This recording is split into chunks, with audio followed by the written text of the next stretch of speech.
Hello and thank you for pressing play. Welcome to A Beer with Bear or Any Other Beverage. This is episode 89. For this episode, I decided to bring back the 4-strings bass panel. Here, I reunite bass players and past guests from various bands, both locally and from around the world. Joining us again are Kris from the Quatenteds and Bebop from the Sindicates. We also have a special guest, Oliver, the bassist from the Hillbilly Moon Explosion. Oliver was featured alongside Emanuela, the band singer, in episode 51. It was fantastic having back on via StreamYard all the way from Switzerland. Over some cold drinks, we talked about music, cars, food, and of course, we eventually discussed bass and equipment. I truly enjoy having this mix of guests, and I plan to feature more in the future. Not just bassists, but also drummers, guitarists, and more. A special thanks again to Oliver, and I hope to see him back in the United States soon. Beer with Bear is available where podcasts are heard: iTunes, Spotify, Libsyn, to name a few, YouTube, and SoundCloud.com. That's right, full episodes of our recent and upcoming shows will now be available on YouTube, along with audio previews, video clips, and more. Please support the show and the artists who come on by hitting like and subscribe, leave a positive rating, write a review, and tell your friends. While you're at it, don't forget to like us on Facebook at Beer with Bear Pod, Twitter at Beer with Bear, and Instagram at Beer with Bear Podcast. That's right, due to some technical issues, we are no longer using the Beer with Bear Pod handle. You want to follow us at Beer with Bear Podcast. There, along with our other social media, you'll find pictures, videos, updates for upcoming episodes, and it's also the best way to contact us. We'd love to hear from you. Theme music by Chris Helking, graphic design by Jeremy Fletcher Borsey, mixing and post-production by Ryan Miles. Thank you very much and enjoy.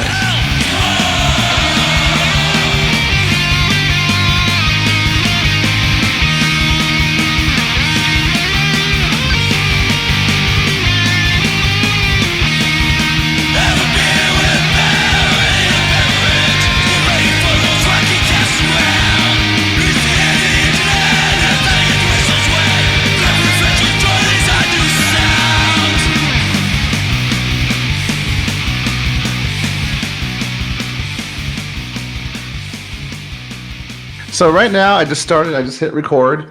But as I was saying, you know how in our last episode, we talked about how, what did you call it, Moses? The bass sweats? When you guys mentioned something where you turn on your equipment, but nothing works? That's the bass sweats. Oh, the bass sweats?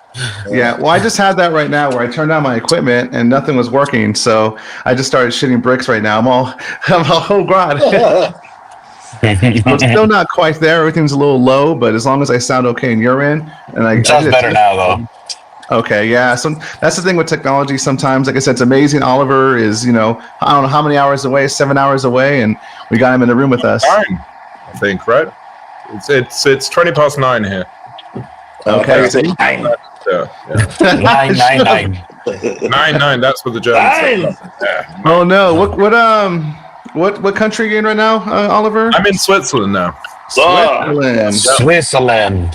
Yeah, that's the confusing thing that we all actually live here in Zurich, Switzerland, but we're we're 2 Brits, a Frenchman, and Emanuela's half Italian, half Swiss, but yeah.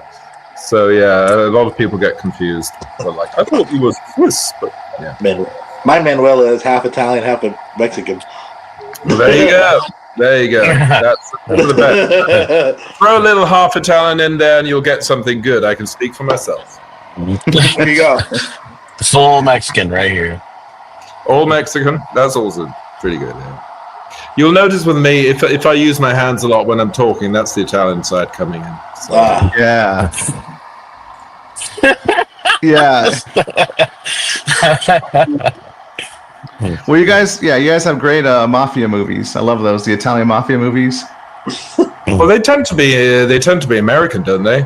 Yeah. I mean, yeah. Well, they're in America, but it's like Italian culture, like you mentioned, with the hands, with the food, with the slang. Yeah. But it is different. I mean, I do notice that I have noticed that Americans might come to Italy and sort of think that Italy is kind of like the Italian-American culture, but the Italian-American culture is, I mean, the clue's in the word. It's Italian-American. It already is quite different, and it's so you won't get it.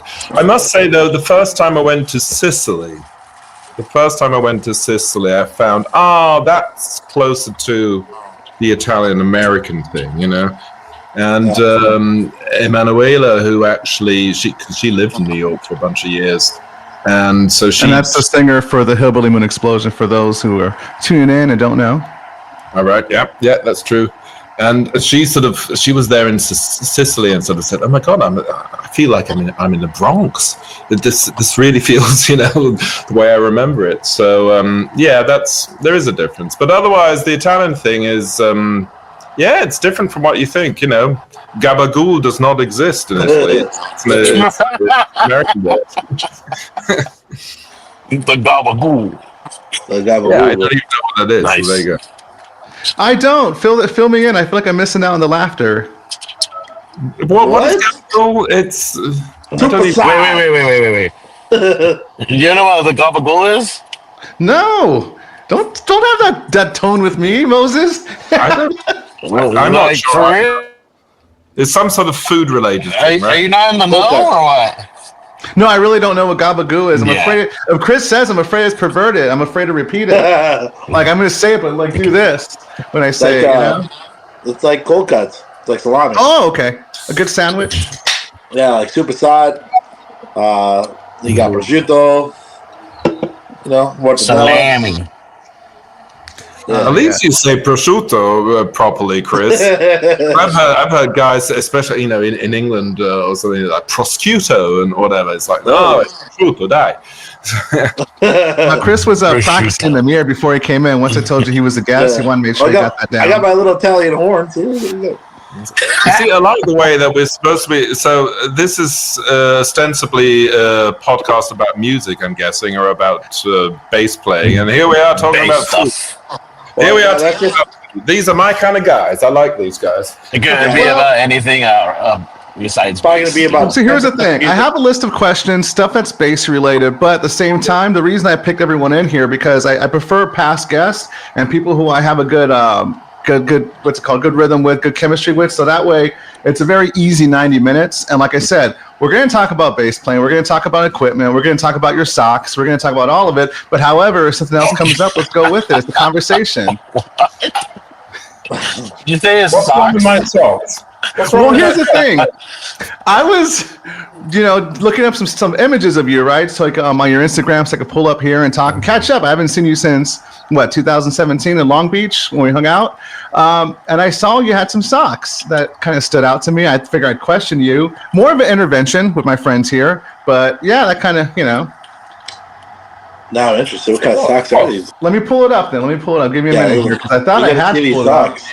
But yeah, no. I mean, it changed my life. Let's see if it changes yours. Let's see if I get lucky here. Sorry. In the meantime, you guys talk amongst each other. Oh, I know what I'm doing. Yeah, well, you guys are, so one guy's driving, the other guy's enjoying, I'm guessing you're enjoying your morning coffee. Me, I'm going to actually make myself a drink. And so. Oh, I'm having a beer. Oh, perfect. Yeah. What are you going to drink, Oliver? Let me think. Those babies. Oh my God, dude, for real? I found them. For those listening, they are striped colored with a kitty cat that says twat. So I saw those socks and I figured I'd question them about them. Those are pretty right. I was given those. It's a present. I was given those by a lady friend. And so, nice. Gotta rock 'em. I'm sure she had some motivation. So Let me grab my drink while you guys are doing that. Chris, fill in. Oh, Fill in, Chris. Ask the questions now. Chris. what was the temperature when you wore those socks? Stupid. So I guess we'll go into a little bit of bass talk. So I saw Bebop last time playing the bass. It was for the test pilots. Chris joined me in a 10-minute interview backstage with them. Here he is. There's Bebop. Hey, look at that. Yeah, Hey, nice hair, dude. Nice hair. Oh, I remember that bass. Yeah, I remember it. Yeah, just popped a picture of Bebop. Right there? I forget. Oh, that. I think there were some technical issues at the time. Cheers, by the way. Cheers. Cheers, buddy. That's me. That's my pink bass. Yeah, no, I know you loan that bass to a lot of people. Bebop, same thing with Kris. I think what the Hen House Wranglers used it that night. It's a big bass for a big guy. Hell yeah, that'd be 6 feet tall, full size. No, but like you were saying though, before we started talking about what's it called, test pilots and Mexican food. Oliver, when was the last time you were out here? Last summer. Well, in Southern California. Yeah. Last summer, yeah, and we did. Oh, that's right. We were supposed to meet up. I just remember. We did in October. We did a sort of like a northeastern tour too. You guys spent the Paramount, didn't you guys? But it was June, July, or something like that. That we were in California. We did Long Beach. We did LA. We did East LA. We did the high desert. Well, not Lancaster, but they played that nearby. I forget. We did San Diego. Lancaster. Oh, you guys played the Transplant Brewery. That's right. There we go. The Transplant. Brewery, yeah. We also went up to Bakersfield, Santa Cruz. I forget. Oh, what's that massive, beautiful place? Ventura. You guys played the Ventura Theater. The Ventura Theater. Yeah, Morro Bay. Well, it was quite a tour. That is quite a tour. Who brought you guys out for that one? It was Brando. Atomic. Okay. Yeah. All right. Bandeezy. Yeah. So like I said, last time I saw Bebop and Kris was a couple of weeks ago. We had a good time. I went out. Everyone said the same thing. Barry, you left your house. Yes, I left. And you did go out. I said you did go out. I went out. I did go out. I actually left. Changed his mind from coming out. I left early. Oh my God, Kris! I forgot to tell you this. I said goodbye to the test pilots. And I looked back at the message and I realized I wrote it when I was tired and it probably looks really inappropriate. But I told them, "Hey guys, sorry I couldn't say goodbye. I was really tired." Plus, Kris kept shaking my balls, so I had to leave. Kris, what? He kept sneaking up behind me, grabbing my balls and shaking them and going, "Ah!" into my ear. And I took a selfie. I'm taking a selfie. All of a sudden, he comes in, "Ah!" and he grabs my joint and shakes them. By the fourth or fifth time, it started to sting. I left. That's what happens when you don't come out often, dude. I guess so. You're not used to it. You get ravaged. Oh God, no! But I was actually that place, the Hideaway, is pretty cool though. Have you been there, Oliver? Where it's like underground, there's like trees. It's all tropical looking. The backstage is behind a grass wall. Where is this? In Riverside. No, I've played Riverside on that tour that we did with the Delta Bombers, and that was in a venue which so the music venue was upstairs and downstairs was pizzeria or something. Oh yeah, but what was it called? I forgot the name of it. But I know what you're talking about. Riverside? Yeah, it used to be called. It was nice. I mean, the actual venue is a nice room. It was good sounding room. Yeah, the venue's upstairs. Yeah. I forgot what it's called. But yeah, they close out. Because downstairs it's a pizzeria and you don't expect it to be a rock and roll club. Yeah. Oh, that's cool. Yeah. This place is a basement. It's like playing in England in the summer. There's no AC. There's no windows. Oh, there was no AC. It felt pretty cool in there. I don't think I've never been there. We can't play places which are kind of like enclosed where there's no exit directly off the stage, because we've got members in a band who have the claustrophobia issue. So it doesn't have to be but there just has to be some sort of exit off the stage, because we can't play when it's you still get venues where it's like a one room and the stage is kind of like just a closed space and the only way out or in is through the crowd and stuff. And so we can't really do that. So there's some venues. I mean, funnily enough, even larger venues, there are some that kind of don't have that, and they're a bit of a thing. So yeah, it always works out. We try not to be fussy. Well, I noticed, what's it called? So you said you did quite a tour when you were out here last year. Who were some of your opening bands, and whose bass did you use? I used my own. I've started flying with my own base. I'm one of those guys now.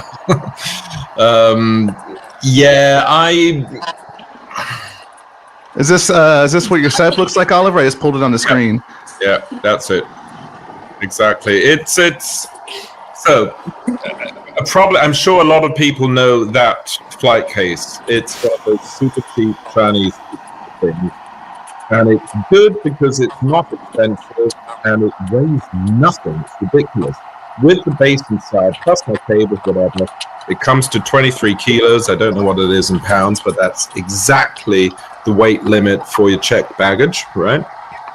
So depending on the airline, unfortunately, this is not standardized. But depending on the airline, sometimes you don't pay overweight, you just pay oversize, and so that's pretty good. The downside is that thing is made out of spit and tissue paper, and it will fall apart within your first trip already. So I kind of go through those things, I don't know, one per year nearly, but one every 2 years. I mean, this is my third, and actually Duncan and I have now sort of been trying to properly bolt on the wheels at the bottom so they actually don't fall off and stuff, but it's a bit of a hodgepodge, but it kind of works. So I fly with my own base, yeah, because I've just realized that I don't know, very few people seem to have the setup that I have. Hold on a second, Oliver. Moses, I put you on mute because the background noise is kind of taken over a bit. So when you want to talk, just put your I'll unmute you. I'll unmute you, or just let me know. Just give me the wink or something. Yeah, I was listening right now. I'm thinking, wait a minute, hold on. This is gonna be a problem later. I don't know. I like the highway sound. Yeah, I know, but my sound guy doesn't. That's the best I could do, man. No, it's fine. No, that's perfect. That's absolutely perfect. But go ahead, though. Sorry, Oliver. You should hear my cars. I've got 2 vintage cars, and so of course that noise would be way louder. Yeah, I've seen your cars. I saw them. They look like James Bond cars. Really? Yeah, your vintage cars. They look like something out of a James Bond movie. I'm not sure if like machine guns will pop up or turn into a boat. Well, one is a 66. Okay. So that's an MGB, but it's hot rodded. It's got a V8 and everything. And but up front, I mean, the other one's a 66 Impala. That's not. There you go. That's really nice. I just pulled up the pictures for those listening. It's a gold. What kind of car is this, Oliver? It's an MGB, 65 MGB. Yeah, like I said, I just picture machine guns coming out, boosters. Looks very, very. No space for that because it's about this big, literally. Yeah, and the others are 66 Impala, so I'm sure you guys are familiar with those. So yeah. Very familiar with those, for sure. There you go. Yeah, it's got a 396. And I drive that. 396. Little big block, huh? Yeah. Holy shit. Yeah, and I've driven. I've had it now for more than 10 years, and I mean, the guy who services that car sort of says I am by far his customer who drives his car the most, because I think a lot of people have got vintage cars just sort of, they polish them and then they take them out on a sunny Sunday and then they drive 20 miles down the road and back and that's it. And I actually, I've been to London with that twice. I've been to Paris. I've driven all around France in it, and to Italy, Germany, name it. It's. Where the hell do you park that? I put miles on it. I put actual miles on it. Yeah. Nice. In town, I don't drive because I live in Europe, and in town, you don't need a car. You can public transport everything because that's un-American. Very un-American. We drive everywhere. Yeah. Well, in California, I could say because we're all in California, and you've been out here enough to know that public transportation isn't nearly as good as where I'm sure you're at. Plus, your cities are probably a lot more condensed. We heard from the test pilots that out there, like there's like an actual main part of the city, like the center of town where everything's at, and for us, we're really spaced out. Yeah, well, I mean, it's always that I mean, I think that the big difference is that in the States, a lot of the cities were actually built when there already was some form of automobile transportation, and so you kind of you were able to plan them properly. Whereas these cities here have kind of just sort of grown organically from Middle Ages, and so the old parts of the center of town often is still the old part. Hello there. And I mean, it's all walkable. I mean, yeah, it is walkable. I mean, London, where I'm from, kind of everything is walkable. That said, it's too big. You spend too much time literally traveling from A to B on the underground, on whatever public transportation. It's just a bit spaced out. But you guys could drink publicly, so that kind of helps kill the time a bit. We can drink publicly. My daughter's turned 17. She's been allowed to drink beer and wine since a year ago. That's another thing. You can, They can't drive yet until they're 18. It's weird, They have to wait until they're 18 to drive, but they can start drinking at 16. Spirits at 18. Whatever. But then again, I mean, we're drifting off topic. I like the way that we just sort of drift here. Then again, well, if you noticed, I had that car ready. I figured I was hoping it was going to come up. Well, yeah. Anyway, we're itching to pull that picture out. Oh, right, yeah, flying with the bass. Yeah, well, I fly with my own bass because I think every slap bass player, at least, can relate to that. I think it's still today, even though, rockabilly, psychobilly has become this global thing. It's still today, I think everyone's bass is very much a sort of very individual setup. It's not like guitarists. I think guitarists can just pick up a guitar and they can go, off you go. And for a slap bass player, it's like, ooh, this bass has such a different setup from mine, I can't play it. It's all very specific. And I've found very few people play my vibe of setup. And I kind of don't want to have to fly halfway across the world and not be able to perform properly. And I just want to feel comfortable performing and do my usual thing, and for that, if I have my own bass, I don't have to think about that. I can just do that, because when you're on tour, there's so much to think about, and there's so many, so many things that can come up. If you know that your bass is your setup is fine, then it's kind of worth it. Big weight off your chest. Yeah, because you already got so much to think about. Your travel, your play, where you're playing at. You're not just a bass playing, but your audio stuff, your setup. Now with you got to have access by the stage. Yeah, well, so I've started flying with my own bass. I started, I think, 2, 3. It started with Scott Milsom from. He's a mate of mine. He plays with the Coffin Nails. Coffin Nails. And he plays in a folk band now, doesn't he? Yeah, he plays with this folk punk band called... what the hell is their name? I went to see them. It's funny, because when he started playing with them, because the weird thing is that whole folk, that whole Celtic punk thing in Europe, it's huge. And weirdly, in Britain and in Ireland, where theoretically Celtic punk is from, if you think about it... It's nowhere, and so he started with that band, and he goes to Eastern Europe and France. He's like, "There's thousands of people who are into this shit." It's like, where? Yeah, what are they called? Yeah, but lovely dude. And I met him in this festival in Hungary or somewhere. That's right, this massive punk festival, and he was playing with. I guess with the Coffin Nails. And I saw him at breakfast, and he had this massive flight case there, and said, "What you mean you fly with your bass?" And so he got me onto that whole idea of using those Chinese bass cases and just going. Oh, yeah. I mean, it's a bloody hassle to actually fly. I mean, I will go 24 hours beforehand. I will travel out to the airport.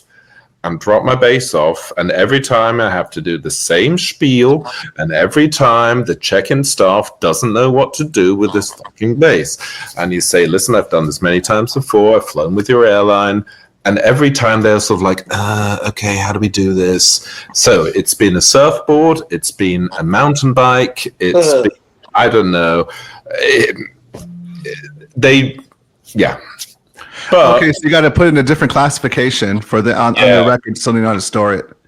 But it's worth it. So, because then I arrive in Spain or I arrive in California or wherever, and it's like, okay, at least I don't have to think about that. I'm good with that. So you just got to worry about the your rig, right?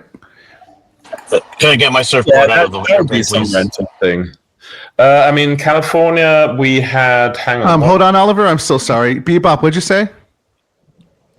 I just said, can I get my surfboard out of the plane already, please? Oh yeah. It is a bit of a. I mean, I'll be honest. Every time it arrives, I do have sort of like I take a deep breath and I open it up, and it's like, okay, it's in one piece. Good. Yeah, because it's a soft case. Because I know I've seen those before, the flight cases, but they're always like heavy. You could throw it off a balcony or something, and it still would last. From what I hear, that's a hard case, but it's all styrofoam. So it weighs nothing. Okay, cool. But like you said, though, you have to get one every year. Yeah, because it falls to bits. You start spending money on gaffer tape and shit like that. Yeah. Well, what's the average price for one of those babies? I'm just kind of curious for those listening out there who maybe want to invest. It's not much. I think it's like $300-400 or something. It's not actually much. And I think they were so in demand that you couldn't get them for a while. And there's even the option, because basically what they are the case in which those super cheap Chinese bases that you can get on, I don't know, Toman or whatever, are delivered in. So theoretically, the cheapest double bass that you can buy from China, which will be about $500-600 or something, will arrive in one of those. So theoretically, you can say, okay, I'll buy a bass and I'll just use the case, and then sell the bass for $200 or something. So, loophole. Yeah. That is true. I just throw my bass in the back of the truck with no bag. Well, so let's take a look at your bass, actually, because you did send me a picture. This is from yesterday's gig. Yay! Oh, that's pretty. That's a it's a good paint job on it. That's a nice bass. What's it say on it on the top? Was that right section there? It says Boogie. So for those listening, what is that? Like a black? Describe the bass for the listeners, because not the visual here, but for people listening. Well, it looks more posh than it actually is, because it's got a two-tone sunburst of like the vintage 1930s sunburst on it. So it's yellow fading to black. It's got white pinstripe down the sides, and that white pinstripe. I like that. That's a good separation there. It really adds. It's just a paint job. It's not an actual pinstripe. Oh. And it's underneath all that. It's a 1990 or 1988 or something East German double bass, and I say East German as in back when East Germany still was, the communist Eastern Germany, and that at the time in Europe, those were the cheapest basses that you could get. And it was, I think the company was called Musima, and that's kind of like your big state-led,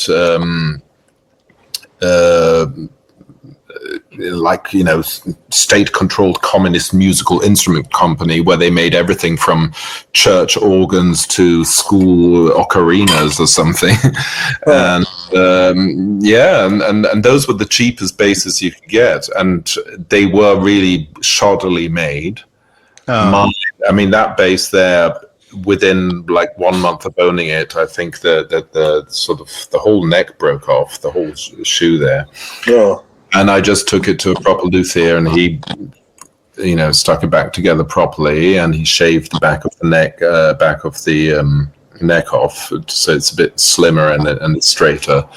I've had the fingerboard, done a couple of times. I mean, as I say, it's now more than it's 35 years old, that thing.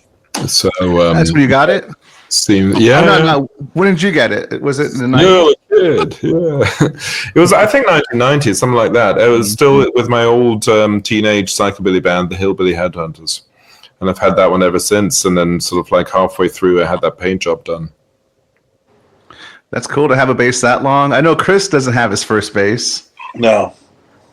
As we heard from the last episode, I don't know if you want to tell Oliver what happened to it. My mom broke it and then threw it away. I'll make a long story short. Smashed it into pieces. Yeah. Smashed it into pieces. Kris was a bad boy, so she was. I mean, I broke mine too, but it was literally the neck that came clean off. And when I brought it to the luthier, he said, "Well, yeah, this slots in here." And as you can see, it's just had a really bad glue job on it. So let's do this properly. So Yeah. They didn't I still have got my Gorilla first Glue two. back then. Beg your pardon? He said that they didn't have Gorilla Glue back then, and that's what he's using for his bass neck. Yeah. Okay. You see, I'm not a handyman myself. I send everything over to the experts, and I then end up paying money. Yeah. I just hope it's done right. In fact, this last summer, for the very, very first time, I actually had to have a emergency repair done. There was a very slight sort of break in the neck joint because my bass had fallen over. And I noticed that, stupid me, I only noticed that when we had already arrived at the start of the German tour. So I played the first night like that, slightly gingerly. And then the next day, it was a whole bunch of phone calls and emails and whatnot. And we found a guy in Germany who opened up his shop an hour earlier, and he got the job done. Yeah, he got the job done. He sorted it out.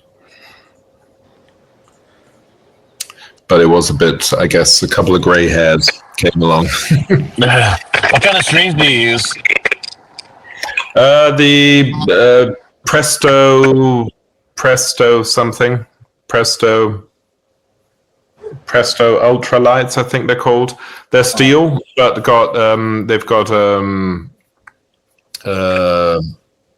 thing. Sorry, I forgot how to speak English. No, it's fine. It's fine. I know you. What are you drinking right now? That's probably not helping you either. It's an old-fashioned, but no. The thing is, It's a buzzball. The thing is, I need steel strings because I've got magnetic pickups, and the Prestos are the ones which have the silicone coating on it, and so you've got the feel of gut strings, kind of, well, nylon. Yeah, it's a nylon coating, I guess. You've got the feel of gut strings, but you but you can still use your magnetic pickups, because my pickup system is basically like a precision bass, two-part, two of those. Yeah. Have you ever tried using the Blast Coat lowlights? Lowlives are those steel? Yeah, that's what I got. And they're steel with no coating? No, just straight steel, but they're super soft. I think I have. Oh, yes, I have. I remember now. So, okay. I only started using these Presto things comparatively recently. Now, I say comparatively recently, and for me being an old fuck, that means 10 years ago. But up until then, I always used steel strings. I used Tomastics, stuff like that. And I think I even tried those Lowlives. And I started using the Presto ones because I kind of like the way they sounded. Also acoustically, I find they record well. Because if I record in the studio, my main sound will be coming from the microphone that you just bung in front of the thing. Yeah. That still is the best sound you can get from a double bass. And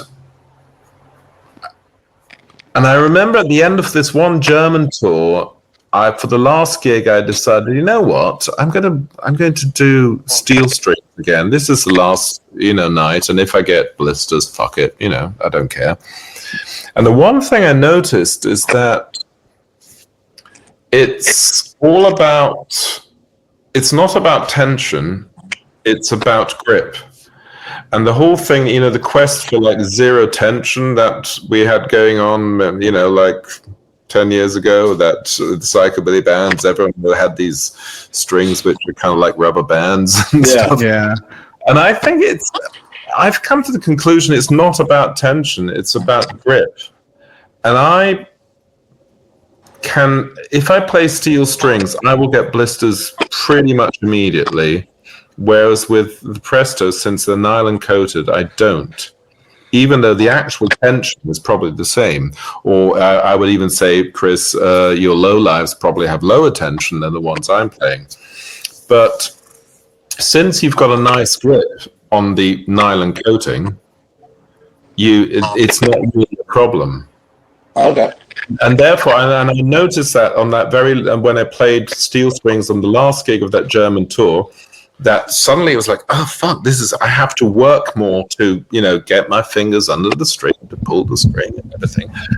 And I ended up beating up my fingers just in that one gig. And the other thing I also noticed is that everything's more slippery. I couldn't be as agile as I usually am, because and that's a result of playing these Prestos. I weirdly, without thinking about it, started playing the bass more and more horizontally, so that I take it down like this. Yeah. And somehow that works nicely for many of the songs that we do. Yeah, or even more. Or even more, Action shot. That's a cool shot. That was recently. That was London. That was the 100 Club. And with the steel strings, I couldn't really do that as easily. It was just everything was a bit slippery. So I'm sure that your low lives probably are lower tension than what I play. But I think it's not really about tension. I think it's about feel, ultimately. But they would, if you say they're steel, then they definitely would work with the... Yeah. So you were talking about how you play, your style. How did you develop your style, Oliver? What were some of the bands you were introduced to when it came to psychobilly? How many, that upright bass you got in the 90s, is that your first bass? Did you start with electric? Like, how many basses have you had over the years? So we'll start with that, your style and how many basses. Well, the basses, I can tell you quickly, I've had a grand total of 2. I mean, I started on one that I just lent, that I just borrowed. And then that they needed that one, and that's why I ended up having to buy one, which is the one I have now. I have bought about 15 years ago. I bought a second one, Framus, the one with the cutaway, those German 1960s. Oh, nice. 50s ones. I like those. They sound shit, by the way. Wow. They look awesome. They sound shit, at least acoustically. I have that one, but I don't know. As long as my bass works, I'm going to continue using that one. I'm not a gear hoarder. I just need something. I have got my bass that works, and if that would break down tomorrow, if it would go up in flames or whatever, I would have one that I can then. I'd have to put some work into it, but I do have a backup. So yes, a grand total of 2 basses that I own, and plus originally one that I just borrowed. And the first question was your style of playing. You have more of a classy style, I would call it. Just by the sound of your band. And I guess I never heard your old band. You mentioned the psychobilly. Did you start off kind of fast like we did? How did you come into your style now? Yeah, I mean, not as fast as the proper psychobilly people are. I always love meeting my mate. You probably know him, Greg from the Delta Bombers. Whenever we meet at those psychobilly festivals, we're always like proud to be the slowest players at the festival. So, yeah. Originally it was the Stray Cats, and that was the whole thing. And this is all pre-internet for you kiddies out there. We sort of had to figure out. What was that sound? And originally, when I heard the first Stray Cats recordings, I sort of thought that was the drummer playing on the rim of his snare or something. And you had to figure out how to make that sound happen, and it was very much trial and error. So originally, I guess it was the Stray Cats, and then I remember listening to my first psychobilly things at record stores. I mean, it was like record stores in the day. You could go in and pick up a record and say, I would listen to this, and you got a listening booth or you got headphones.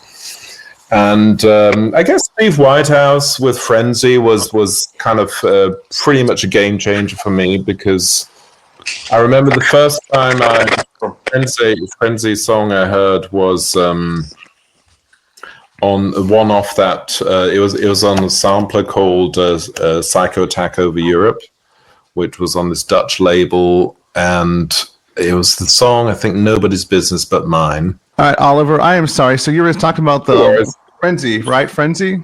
Yeah, it was Frenzy. And I remember sort of listening to that on that album, and I said to the guy, sorry, you've got to change the RPM. You're playing this long player here on 45 RPM.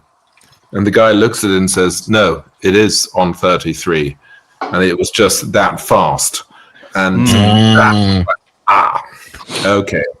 And if you look back historically, it was Steve who did that, the ultra-fast psychobilly bass playing. He was the first one.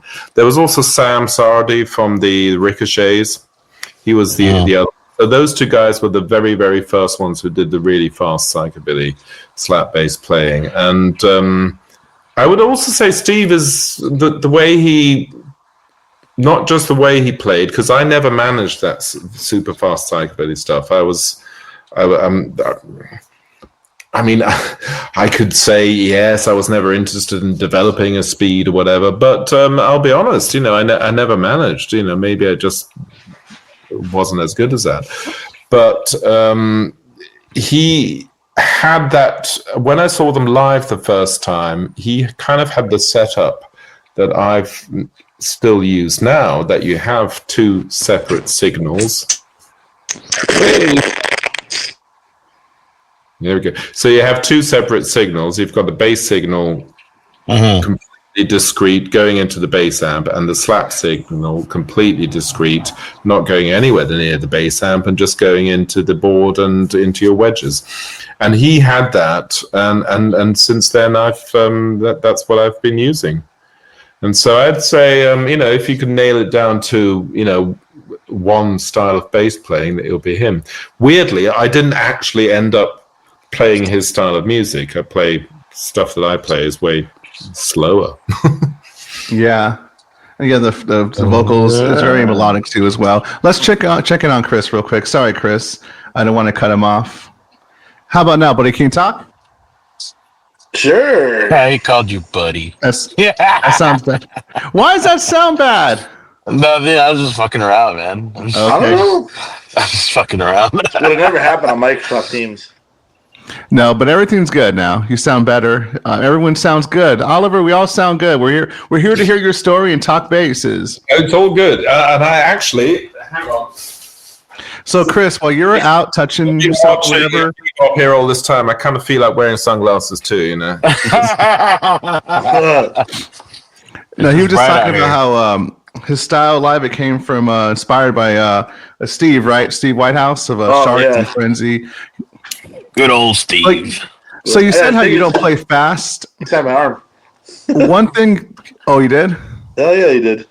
Your arms are probably thank you for that though, Oliver, because I mentioned before that I have arms and hand problems, so that's why I really can't play anymore. Like, I want to hear Bebop talk a little bit about that too, as far as maintaining, your speed, keeping from cramps or any injuries, because you guys both are pretty heavy hitters in your upright.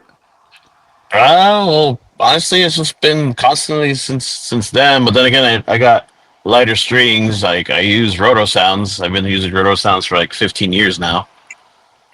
So it's not the tension's what kills my fingers. I don't know how you guys play with really high tensions strings.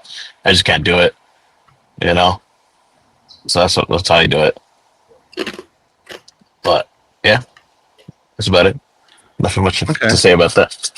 Yeah. Yeah. So just your strings and your tension, your action, I suppose. All right. Yeah. As I'm kind of just curious about that too. I've tried Wes's bass, Wes Henshaw from Commented? Quakes. No, Quakes. Yeah. Good mate of Yeah, mine. they sound familiar. From Phoenix, and he plays. I think he even plays domestic or something. And I find his tension is actually pretty, or my mate Andrew Verdugo from he's from San Diego. He plays with, I forget.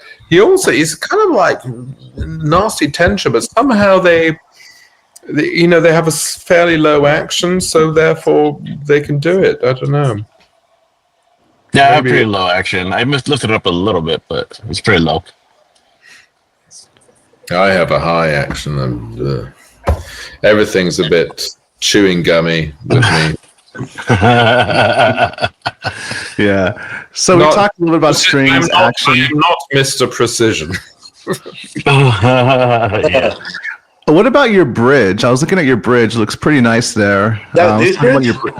That's a deuce bridge, yeah. Hey! I hate that thing. Tell me, what kind of bridge is that? And tell me why you hate it. No offense, it's just garbage. I'm sorry, it's garbage. It's garbage. I love it. That thing was straight garbage. No offense to the maker of the bridge. It's just when I put that sucker on my bass, it completely changed my sound completely. Every little trick I tried just made it sound like mud. It was just garbage. That was a local Hemet legend, dude. Oh, dude, that thing was just terrible, man. And feedback like a motherfucker, dude. It was just like, and that was right before Cyclone. Oh, gnarly. I was so fucking mad, dude. I was like, this thing is just, no, sorry. If you guys like it, cool. For me, it didn't work. It just, nope. Sorry. Did not work.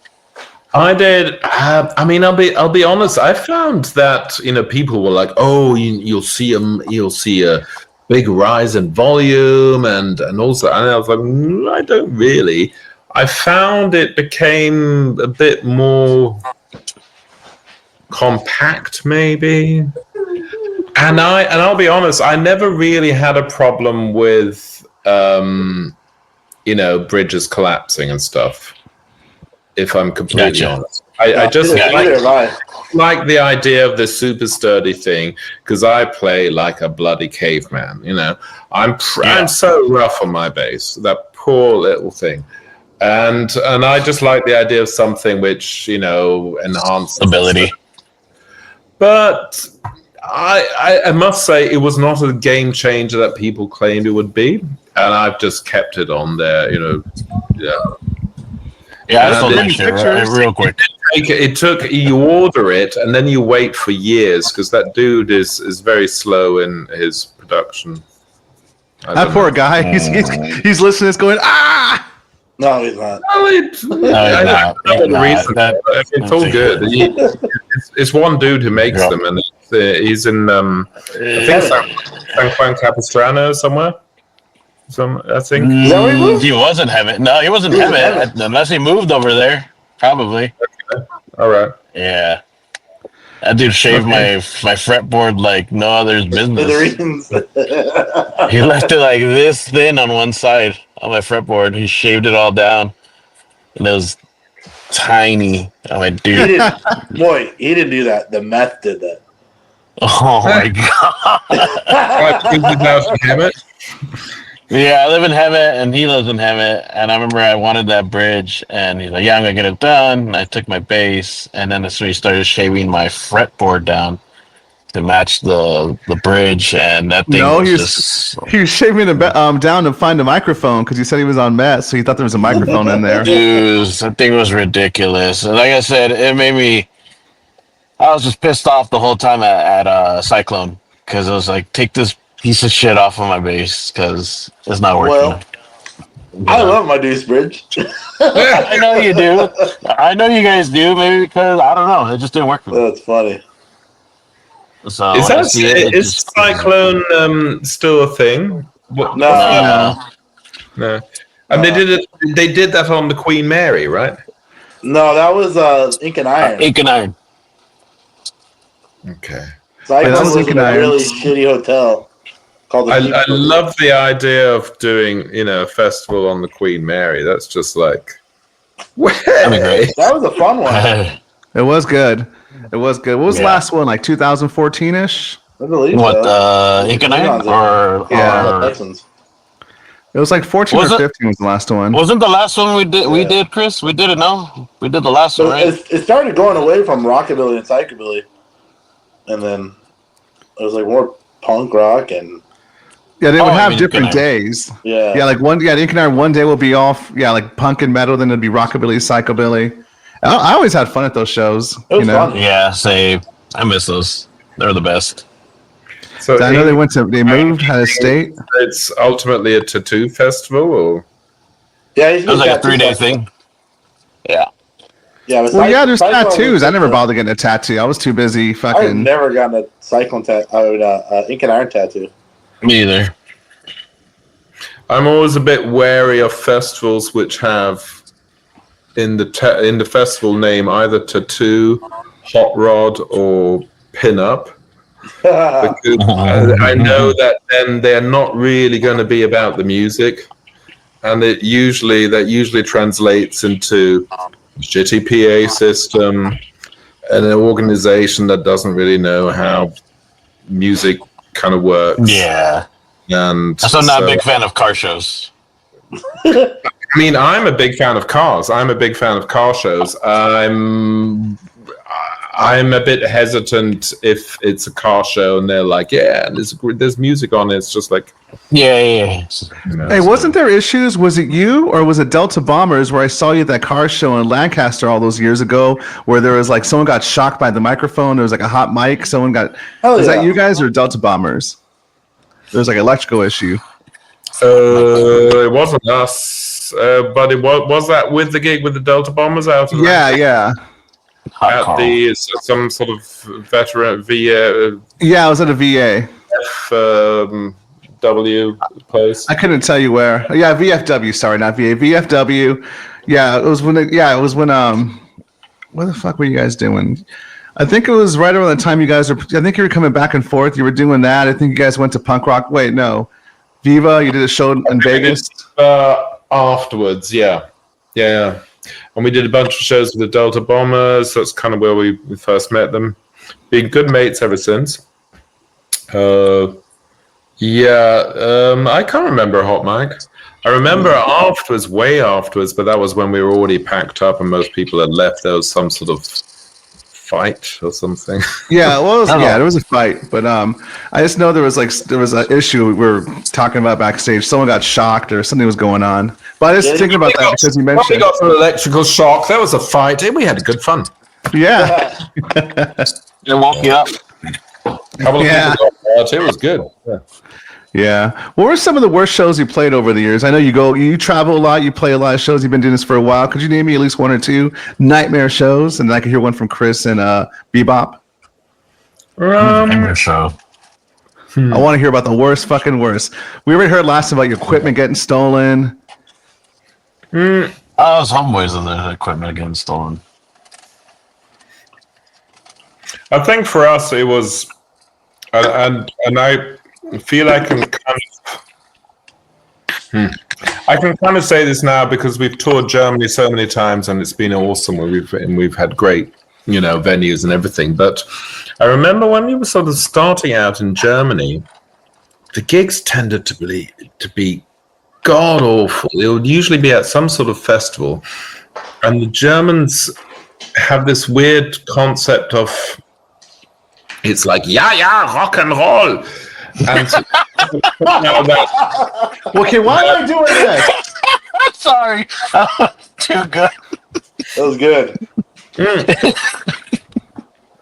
But what I mean by that is that they just assume that you are there to rock and roll all the time, and meaning that you're rock and roll. Also, when you drive up and park the car, you're always rock and roll. And the idea that you might need maybe, an hour before your gig to actually sort of like a bit of peace and quiet to focus, to tune your instruments, get ready, something like that. It's like 9 rock and roll all the time. And so usually your dressing room, your backstage will be right next to the loudest source of noise possible. I don't know. Oh my God! That reminds me of our interview we did, Kris, at the Riverside. The bass speaker in your dressing room because we thought you are rock and roll, and then there usually will be like 12 people who you don't know who've got nothing to do with you, using your toilet to do Class A drugs or some like that. I don't know. And it's just rock and roll, Oliver. Yeah, and it's just like super stressful, and everything runs late. You think the Germans are like super in time? Nah, forget it. Everything's running late because it's rock and roll. And everything was just kind of like, I just remember German gigs being nothing but stressful. The sound on stage would be garbage. And if you would sort of complain about it, whatever, then you were a sissy. Then you were like, you weren't rock and roll. Or you're a diva, exactly. You're not rock and roll, so what are you doing here? And so I hate that. And I have to say, this has changed radically. I guess we just play a different circuit of gigs. We in Germany, I love playing Germany. We've got a great audience out there, and they're absolutely lovely, and they've got some great clubs and stuff, and it's always a joy. But I do remember at the beginning, I'm talking like 20 years ago and stuff like that, it was pretty nightmarish, yeah. Do you guys tour book with Lonesome? No. He does, you mean the booking? No. Yeah. We've got a French booking agent who does German gigs, so yeah. Oh, okay. He does. I think he does Demented. He does Belter Bombers. He does a bunch of things. Guanabats. Yeah. I'm gonna step out for a minute. What, Kris, take over? What the? Rock and roll. So let's see how the chain of command goes, huh? I guess. Fucking. The chain of command. Oh yeah. Oh man. What about your worst gigs? All right, over to you guys. Your worst. Worst show ever. I would say when I was playing with Apathetic Youth. It was at Mad Monster Party. The show wasn't bad. The show was great. Don't get me wrong. But every 2 seconds, the power kept cutting out because everything was plugged into one circuit. Oh, that's good. Yeah. Everything. So we'd play as soon as we start playing. Like my homie's bass rig would suck all the juice out of the whole power. So as soon as they hit the note, cut. So we only got to play maybe 10 minutes worth of music because it kept cutting out. I mean, thinking back, I mean, one of the very first psychobilly, the Pineda things back when it was still in, I think, Kalea. Back in 2003 or 4, that was pretty rough too. I mean, that was like power outages and nothing worked and everything. And it's like, what time is our sound check? Nobody knows. Yeah, I mean, and I kind of feel bad saying that because now they've got such a beautifully streamlined organization, and so we played last year again, and we've done a bunch with them, and it was just so we'd taken care of so well by the technical staff and everything. It's so beautiful. But I guess they also had a bit of a learning curve, and at the beginning it was pretty rough. Oh yeah, you gotta start somewhere. The crazy part is Moy's been driving. We've been on this podcast for an hour. He's still probably 2 hours away from a beach. Yeah, I'm almost there. That's a long trip. Yeah, it's about an hour and a half for me. I live deep into the center of hell's butthole. He lives far. I live far. Okay, let's go back. I want to talk a little bit more about bass equipment now. Let's hear. I want to talk about Oliver. Let's talk about your amps and your rig. I got a picture you sent me right here. Let me know what you think, boys. Oh, fancy. I see. What is that? 410s. 412s. Is those 12s? Those are 12s, no? Those are stocks. This is all. Sorry. Oops. Thick ass rig. Yeah, it looks pretty. Yeah, I mean, 10 points to anyone who can name the rig. I'm sure you can't. It's because it's completely random. So the head those cable's huge. The whole leopard skin thing is a custom job, so forget that. Custom. The head is something I saw lying around. It's a 1970s Music Man head. I was gonna say that. 130 watts, something like that. And weirdly, it's tube power amp and transistor preamp. I don't know. I've gotten used to it. I like the sound of it. That started out as and those speakers are Ashdown 2x10s, and I just had an Ashdown 2x10 and that head as my small rig for the small gigs. And then I have this massive Mesa Boogie 500 plus. So that's the one with the 12 6L6 tubes, and it weighs 3 tons. And I have, 2 speakers to go with that, and it's earth-shatteringly loud, and it's gorgeous. But I'm selling those because I hardly ever use them. I'll be honest, I hardly ever use them. And usually for any club gig, that little 2x10 plus a head is fine. And since I decided I actually like that sound the most, I just got a second 2x10. And now for the outside gigs, like yesterday, I'll work with those. And that's what I've been working with. It's okay. 5 years ago, I, for the first time in something like 30 years, decided, you know what, I'm going to spend some money and actually get myself some new speakers. And I got myself Green Boy audio. Well, that's what Kim uses.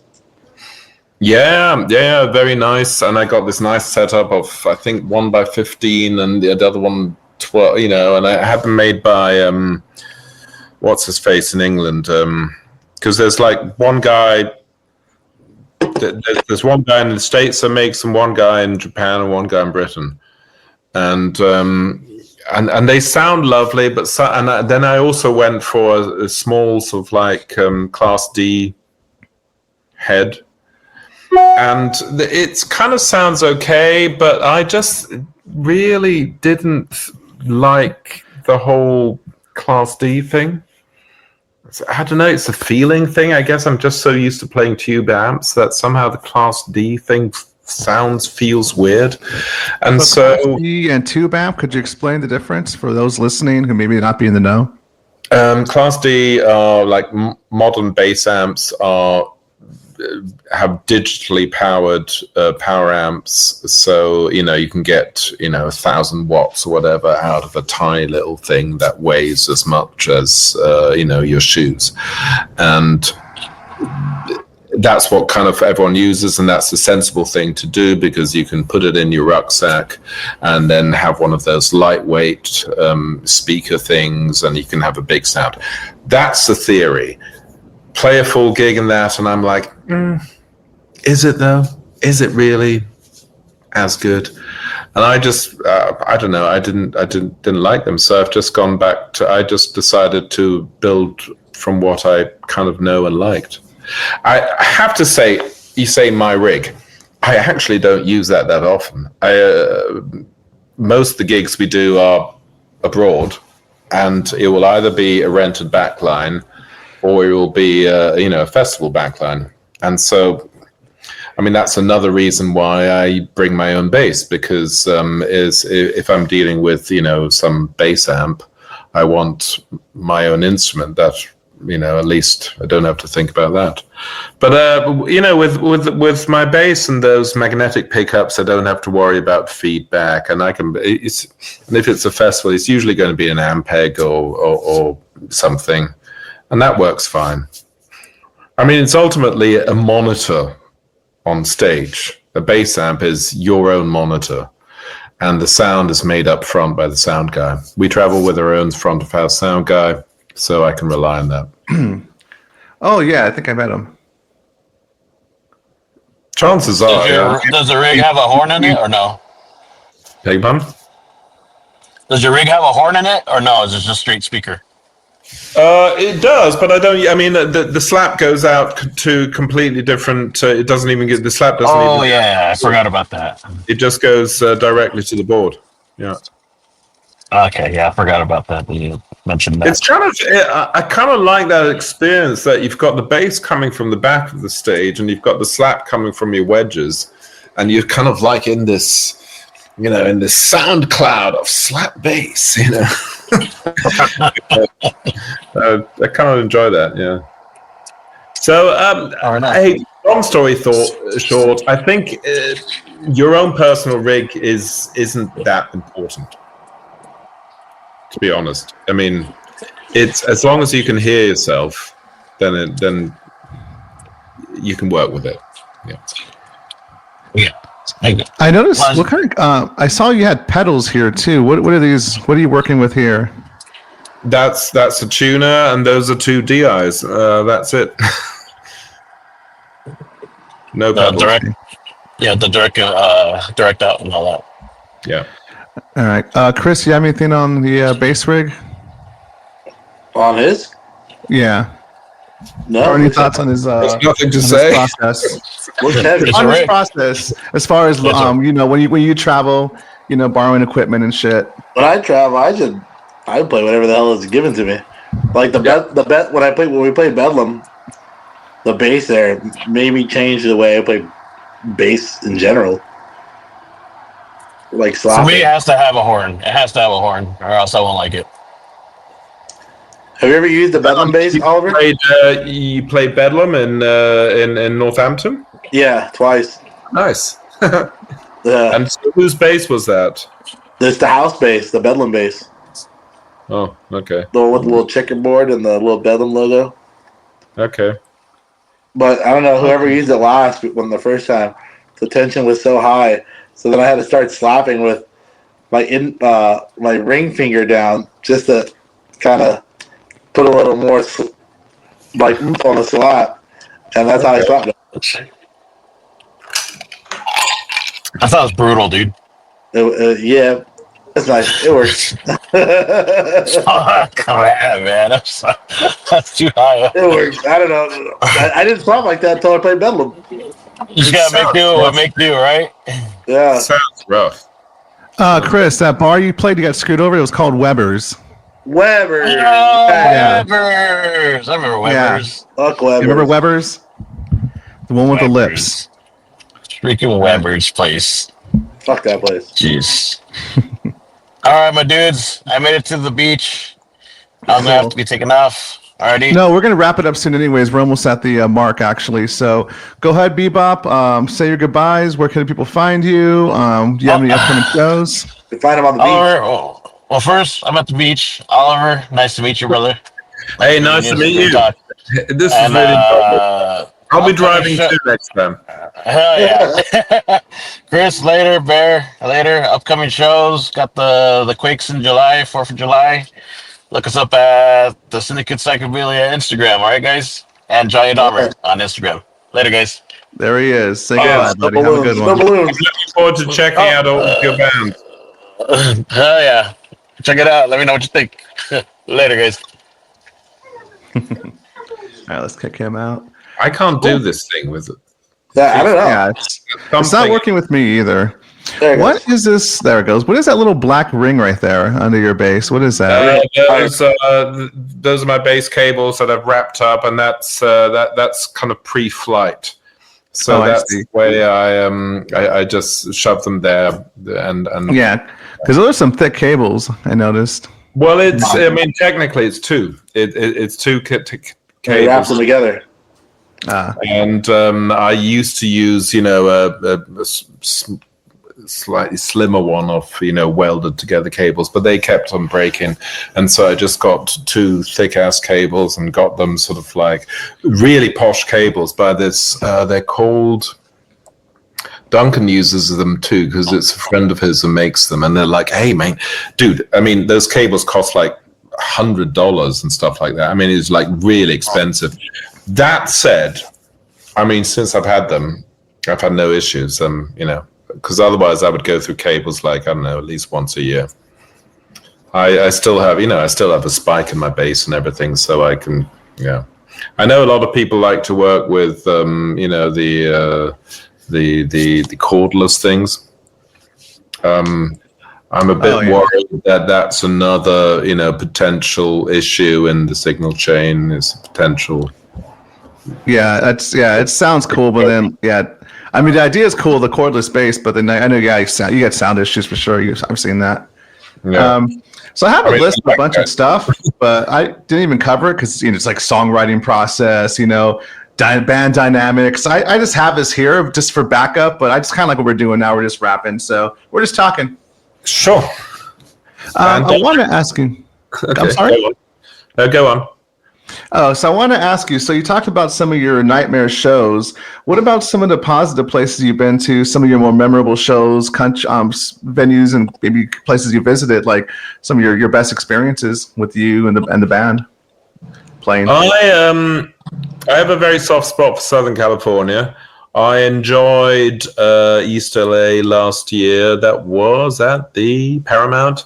It's always nice to go to Alex's Long Beach. That's a lovely crowd. What else? I mean, we've had some. The memorable places are places like when we played Tunisia. You fly in to play a jazz festival in Tunis in Tunisia, and that was just. I mean, it's kind of a bizarre experience, but it was beautiful, and a great audience, And or that time we played a cave in Cornwall on Bodmin. Acoustically, that probably wasn't the best gig we've ever done, but it's just awesome to be able to say I've played a cave in Bodmin Moor. Yeah, you played a cave. We played an amphitheater in Greece. I mean, I can die a happy man. I have played an amphitheater in Greece. Like we said with the cave, you're not too mad about the sound issues. You figure, well, we are in a cave. Yeah, and the amphitheater in Greece, by the way, also sound wasn't pretty good. So, because if you think of an amphitheater, it's steps that are surrounding you. So each one of those steps is going to reflect your sound, since it's a hard stone thing, it's going to reflect your sound directly back at you. And since they're sort of staggered steps, you're going to get these different reflections coming back at you all the time. And so it's actually acoustically is not at all fun. But you're just standing there and you're looking back and there's a lake behind you and you're fucking Greece and it's an amphitheater. Yeah. Fuck yeah. It's I feel really sort of privileged that I've been able to do this for a long time. Because I always think there's this one thing you've got to think about in a certain way, that it's amazing that there are people out there who are interested enough to come and pay good hard-earned money to come and see you, behave like an idiot on stage. And I it's just like, it's very humbling to be granted that privilege. And I can say this completely unironically. I mean, I absolutely feel very, very, happy that I'm able to do this, and very, very grateful. And it's been a long time now. I feel a bit old. I feel a bit rusty, but it's looking back. Hey, thank you so much, everyone. Yeah. So like I said, we're almost ready to wrap it up. We got about 6 minutes left. I want to fill. Kris, what is one of the better places you played? One of your positive experiences? I know a lot of bad ones. You've told me about them, but let's hear some of your good ones. We played Rotterdam. Rotterdam was awesome. We played some random ass place on the side of the road with the Cenobites, and that was a fun one. Also, France. France was cool. We played on the countryside of France. This big festival. France. Some of the nicest gigs I've ever done have been in France. Yeah. Something about the atmosphere was great. Yeah, and you know what I also like, because yesterday we played in, so that was it was Switzerland, but it was the French-speaking part of Switzerland, and I just find as soon as you enter sort of French-speaking part of the world, they start, they just start doing things that make sense, like aperitif, So after your sound check, suddenly everything stops, and everyone from the lead singer to the janitor will then sort of convene and have a glass of wine and just chill out and chat for a moment, have a break. There's just something beautiful about that French way. I love it. Absolutely, yeah. Yeah, and then also, like, Spikes. I'll never get over playing Spikes. Oh, that was I missed that place. Yeah. Where's that? It was in Rosemead. It shut down. It was a dive bar that we, it was like a little hub for psychobilly at one point. Yeah. Brando used to, it was like Brando's place pretty much. Yeah. And like every time we played there, like I knew what sound I was getting, and then like, I don't know, it just worked. That was pretty cool. Did you guys play my show there? One of the last shows I had there, that live show I did? Yeah, I think so. Okay. Because I know one of them you didn't play. I don't remember if you played the second one. That was the CIA I didn't play. Yeah, the CIA. I can't remember if I booked you for that other one. I did. I did because Clax used your back line. No, I didn't. The Quatenteds played, but John from Radarman filled in for me. Oh, I'm talking about at Spikes. Oh, I don't remember. Yeah. No, remember Steven used your back line? Oh, yeah. Yeah. Great. All right, so Oliver, dude, it was so good having you on. This was really mellow. Thanks so much. It's been fun. I miss Southern California now that I'm talking to you guys. I realize how much I miss it. Oh, whenever you're in town. I'm going to try doing these like once a month. I'm going to try. I got like my main core is going to be Kris. Steven wasn't here from Clax. He canceled out. So like I said, I'll reach out I tried getting Colin from the Brains to come on, but he didn't get back to me. He was answering back a little bit, like what's it called? He didn't get back to me. So if you're more than welcome to come on in the future, I could always reach out to you, send you a link kind of like this. Get in touch anytime. If I can make it, I'd love to do that. All right, cool. I'll make a point of be driving and wearing sunglasses. Yeah. When do you plan on coming back to California?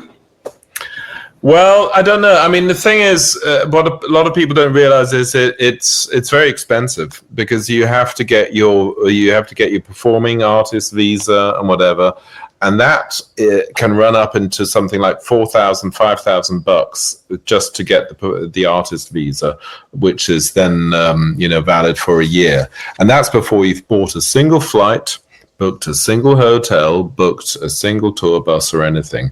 So it's really kind of tough. And so we kind of need to be able to finance that. We kind of need big paying gigs. That means we kind of have to be headliners.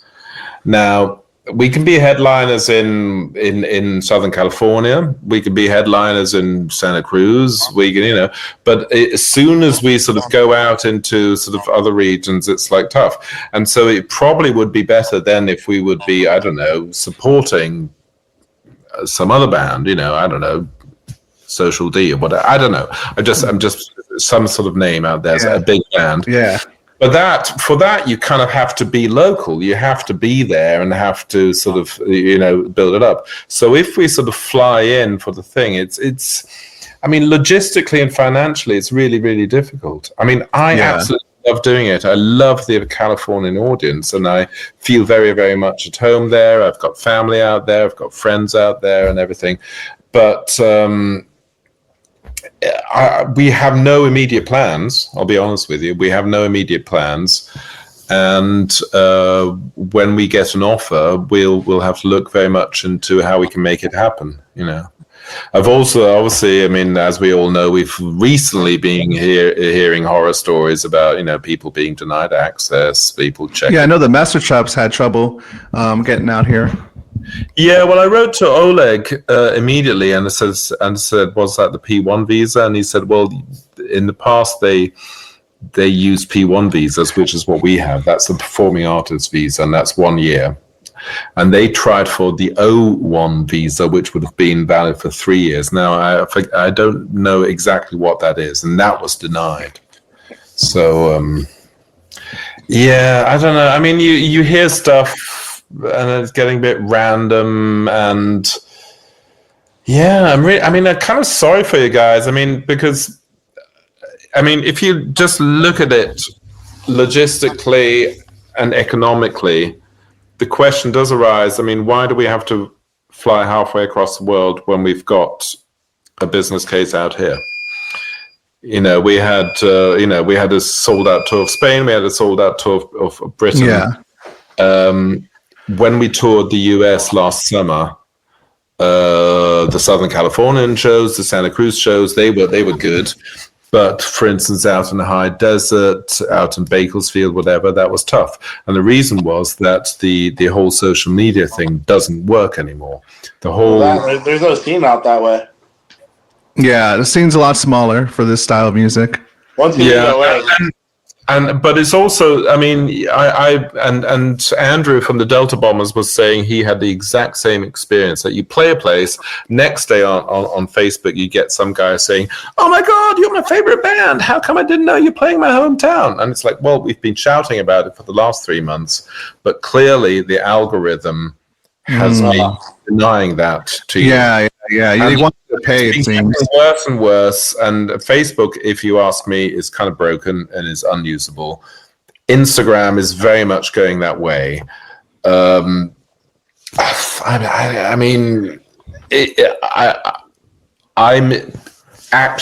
Recently there was this post that Emmanuel and I did where we sort of mused about, is this actually the end of social media, the era of social media? And I'm kind of think it might be, because it's funny that in Britain, some of the places we played and it was sold out, and the local promoters said, you know what really works?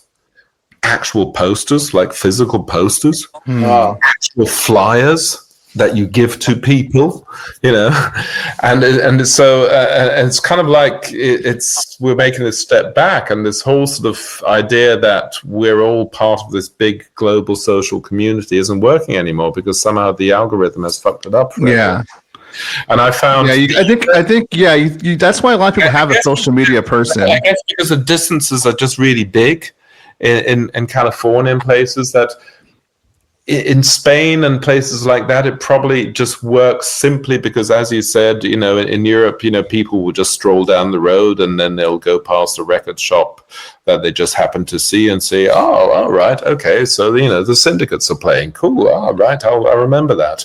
And I think you don't get that happening if you live out in the States, because you would have to specifically go to a place where you would then see that. You wouldn't see it randomly. And that's where social media came in.